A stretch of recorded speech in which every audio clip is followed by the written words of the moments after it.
I also started testimony today, calling the victim's big brother as my first witness, continuing my pledge, made an opening statement to remind the jury of the humanity of the case. Teresa Halbach is not some DNA profile number or a box of bones. She's someone's daughter, someone's sister, and someone's friend. The jury needs to hear all of that. I called her brother, Mike Halbach. I called business partner Tom Pierce, and I called citizen searcher David Beach that day. I came home absolutely exhausted, hoping I can rebound for the long trial. Overall, a good day and a solid start.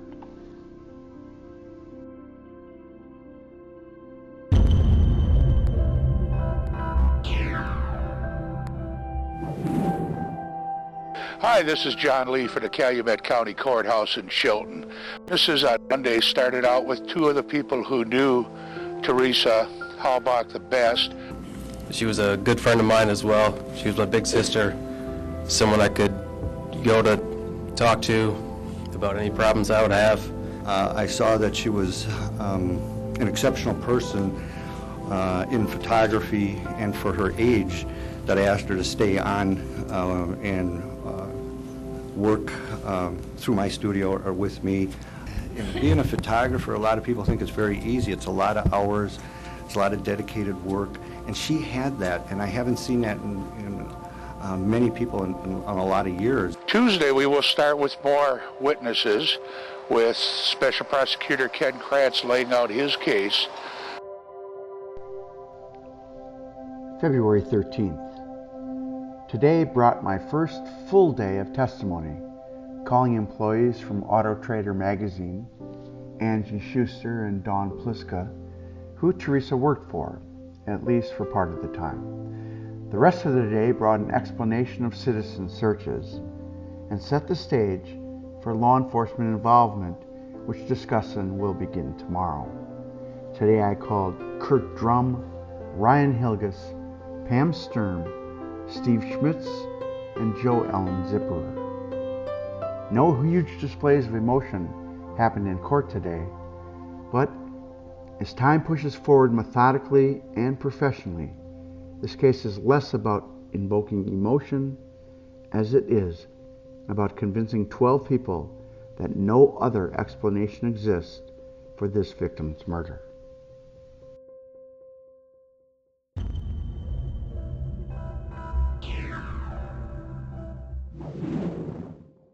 Hi, this is John Lee for Gannett, Wisconsin Newspapers, standing outside the Calumet County Courthouse at Chilton. The first few days of testimony in the Steven Avery homicide trial started when the jury learned about Teresa Halbach as a person, and then they learned how her friends and relatives searched areas of northwestern Manitowoc County for a few days after she was reported missing November 3rd, 2005.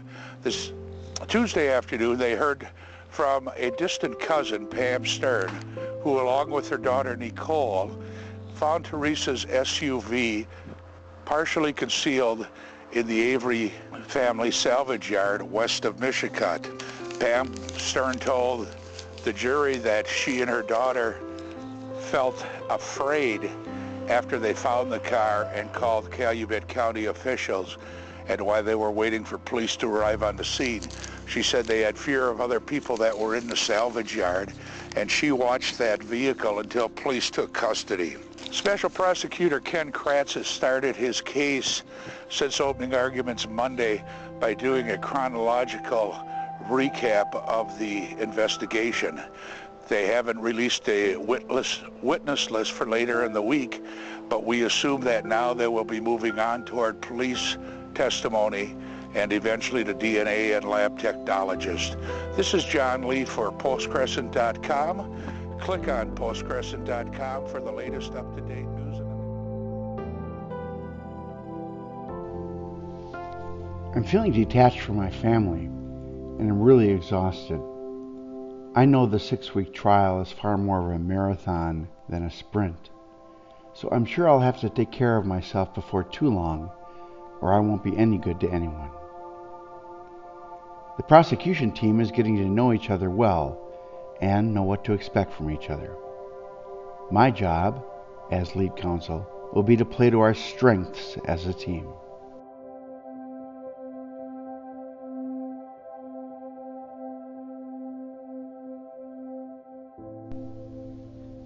February 14th. What a roller coaster day. We started with Nicole Sturm, the daughter of Pam Sturm, who found the victim's SUV on the Avery property on November 5th. She was very solid on her recollection of the search on November 5th, unwavering in her claim that no law enforcement officer approached or entered the vehicle after it was found, dealing what appeared to be a serious blow to the possible planted evidence defense, and will not allow the defense attorney Jerome Buting to bully her around. Our next witness was supposed to be a very powerful for the state, the defendant's nephew, Bobby Dassey, who testified that he saw Teresa drive up to the property, exit her vehicle, take pictures of the van her mother had for sale, and walk towards his Uncle Steven's house before he stopped watching out the window. He later took a shower, left to go deer hunting, saw Ms. Halbach's vehicle still parked in the driveway, but she was nowhere to be seen, setting the scene, of course, that she was still in Uncle Steve's trailer, apparently being restrained, and later would be killed. I was aware of a joke that Uncle Steve had made to Bobby after the police had started their search efforts, that Uncle Steve asked Bobby if he and his friend Mike wanted to help, quote, get rid of a body, close quote. I offered the comment as an example of Steve's insensitivity and was a very small part of Bobby's overall testimony. Well, the defense took the opportunity to move for a mistrial, telling the court that they were surprised by the comment and even suggested that the state was negligent in providing notice of the statement, thus forming the basis for the mistrial. Turned out that the conversation was reflected in 2 parts of police reports earlier disclosed, but the judge still granted an opportunity for the defense to interview Bobby, apparently for the first time, to delve into the bombshell. It made the state look bad, and if I'm sensitive to anything, it's the perception that I'm not fair to the defense. I go out of my way to be fair. I'm particularly thin-skinned when it comes to suggestions of withholding evidence. So even though I hadn't done anything wrong, I couldn't shake the feeling of unease the whole rest of the day. Tomorrow the defense will cross-examine Bobby after having the night to question him, so we'll see what damage they're going to be able to do.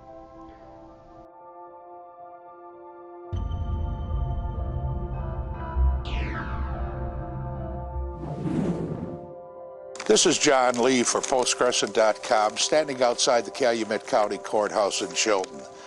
Court adjourned early Wednesday in the Steven Avery homicide trial to give Avery's attorneys an opportunity to interview Avery's nephew, Bobby Dassey.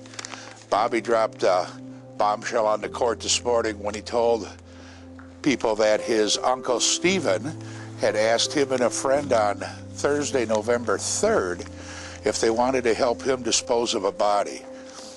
Dean Strang, Avery's lead attorney, asked for a mistrial after that, and that was rejected by Judge Willis. The attorneys are now interviewing Dassey, and he will be back on the stand first thing Thursday morning. Join us on Post-Crescent.com or Gannett, Wisconsin newspapers for updates throughout the day. This is John Lee in Chilton. The afternoon was filled with Tim Austin describing his computer-generated scene modeling, and he's very, very good on the stand. For weeks, I've insisted that technical support people make sure the presentation and other exhibits came off seamlessly, as I didn't want to be perceived as fumbling around or in any way not being prepared. I even insisted on a backup laptop computer to be ready to present the evidence if the main one had failed. Well, it happened. When it came time to play the computer animation, the scene tour, the main computer was unable to play the video. I reluctantly called for the backup, which failed also. There I sat in front of the jury with this awesome high-tech virtual computer tour of the Avery property that would not play. My frustration and disappointment can't be put into words, especially given my plan for this very eventuality. Now I'm forced to repair my reputation on some audio-visual front and fight mistrial claims. The stress is unbearable.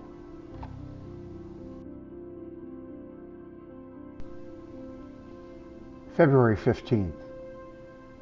Today started very early for me again as I woke up a few minutes before 3 a.m. I'm quite certain I haven't slept through the night for the past 15 months, and I know it's going to catch up with me if things don't dramatically improve as the trial wears on. My tech people showed up from Madison by 7:20 a.m. and had my laptop able to play the computer-generated animation from the day before, so it was a good start. The defense cross-examined the defendant's nephew, Bobby, who yesterday recounted a joke a defendant made about hiding a body, and even with the explanation, nobody thought it was very funny. I wonder what weight the jury will give to such sick humor. The rest of testimony was designed to establish scene security, including that no citizen or law enforcement officer entered or tampered with the victim's car after it was discovered. This included Officers O'Connor, Orth, Herman, and Brett Bowe from the Calumet County Sheriff's Department. Tomorrow brings the start of the search plan into the courtroom and will end the first week of testimony. The media remains all over the case, but they try to make a lot out of very little. I guess it's their job, but it doesn't do the state or the victim family any good.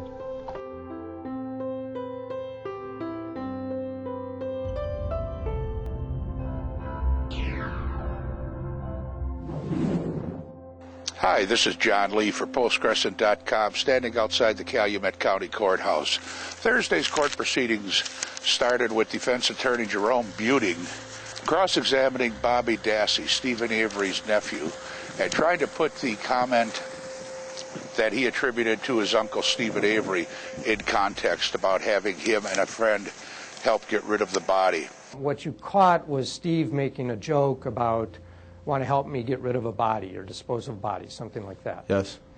That was clear to you it was a joke. Yes. From there, we moved on to testimony from Calumet and Manitowoc County Sheriff's deputies to show that the security around the crime scene and around the Avery salvage property was tight for the entire 8 days of the search. I'm going to come right out and ask you, anytime before Calumet County arrived, did you see a gentleman who works for your department named Lieutenant Jim Link? I did not see him. At any time before Calumet County arrived, did you see a gentleman who works for your department named Andrew Colburn? No, I did not see him. We also heard from Mike Halbach briefly after the court proceedings Thursday afternoon, and he said he does not have any ill will toward defense attorneys Jerome Buting or Dean Strang. He said, quote, "The defense attorneys are doing the job they set out to do. I have no problem with the way they are doing their job."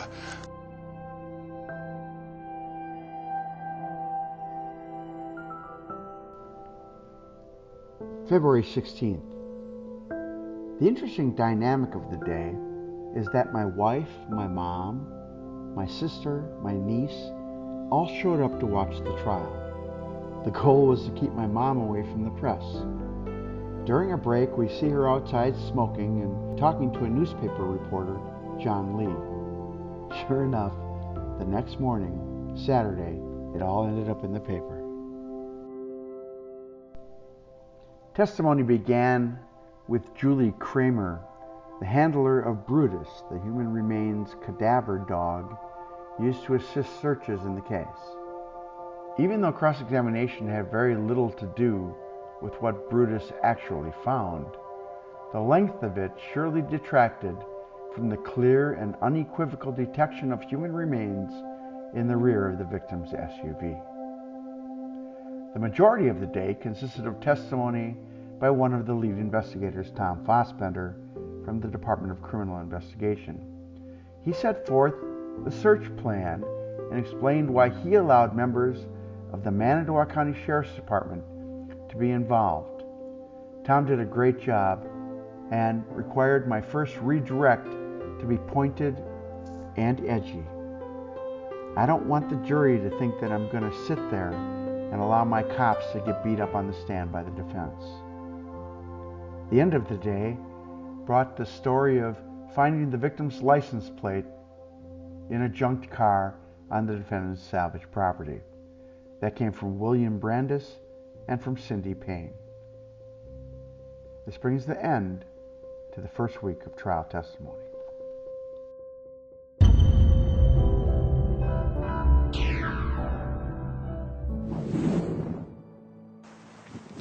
This is John Lee for Post-Crescent.com outside the Calumet County Courthouse in Chilton.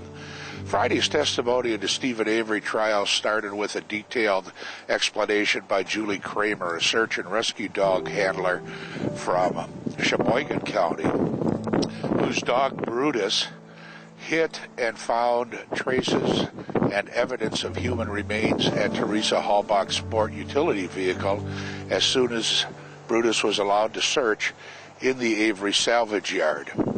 She gave a lot of details in the rescue. Search, rescue, and evidence dogs were on the scene for 5 days, helping what has become the largest criminal investigation in the state of Wisconsin. Just before morning break, the testimony began by Tom Fossbender, who's a special agent in charge of the Appleton office of the State Division of Criminal Investigation.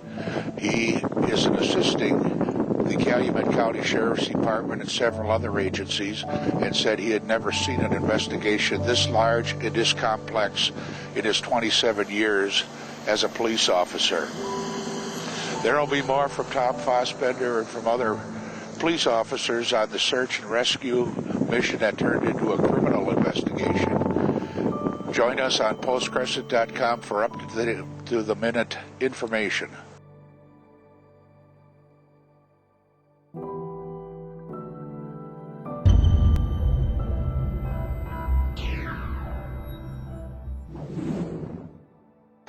This is John Lee for Post-Crescent.com reporting from outside the Calumet County Courthouse. Week 1 of the Steven Avery homicide trial is in the books. Prosecutor Ken Kratz called 21 witnesses the first week, taking the jury from the report of Teresa's last day as a freelance photographer for Auto Trader magazine through the search for her and her vehicle and to the crime scene and to the search for her vehicle. Evidence removed to Madison. They disclosed today there had been 970 pieces of evidence removed from the salvage yard and analyzed. It was a long week, obviously. It was a week that started with what I hoped was a clear prediction of what the evidence was going to show. And although we had some bumps in the road along the way, I think that the state, at least in the presentation of its case, which is where we are in the process, is setting forth very methodically the investigation in this case, setting forth who we very strongly believe was responsible for the death of Teresa Halbach. We think that we've got a good, attentive jury. We have a judge who runs a good trial,